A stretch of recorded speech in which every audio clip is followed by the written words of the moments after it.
Cinema అయినా మొదలుపెట్టే ముందు మీడియాని ఇన్వైట్ చేసి తెగ హడావుడి చేస్తుంటారు మూవీ మేకర్స్.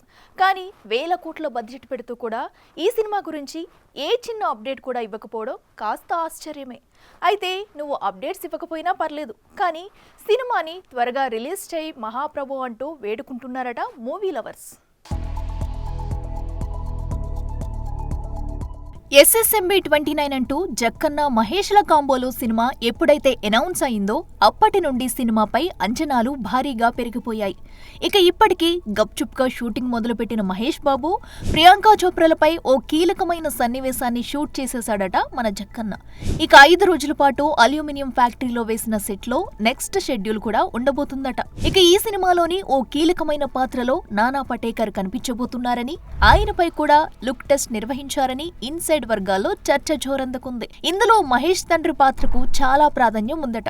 మరి నానా పటేకర్ ని తీసుకుంది మహేష్ తండ్రి పాత్ర కోసమా కాదా అనేది తేలాల్సి ఉంది. మరోవైపు ఈ సినిమా టైటిల్ మహారాజ్ గరుడ అంటూ కొన్ని రోజులుగా వార్తలొచ్చాయి.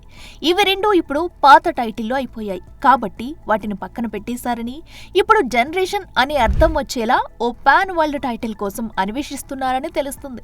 ఇకపోతే ఈ చిత్రానికి సంబంధించిన ఏ విషయాన్ని రాజమౌళి బయటకు రివీల్ చేయనివ్వడం లేదు. కనీసం ప్రియాంక చోప్రాని క్యాస్ట్ చేసిన సంగతి కూడా మీడియాకు చెప్పలేదు. చూడాలి మరి నెట్టింట జరుగుతున్న రచ్చకి తెరతీస్తూ ఈ విజనరీ డైరెక్టర్ ఎప్పుడు media ముందుకొస్తాడో. For more videos like this, subscribe Big TV channel.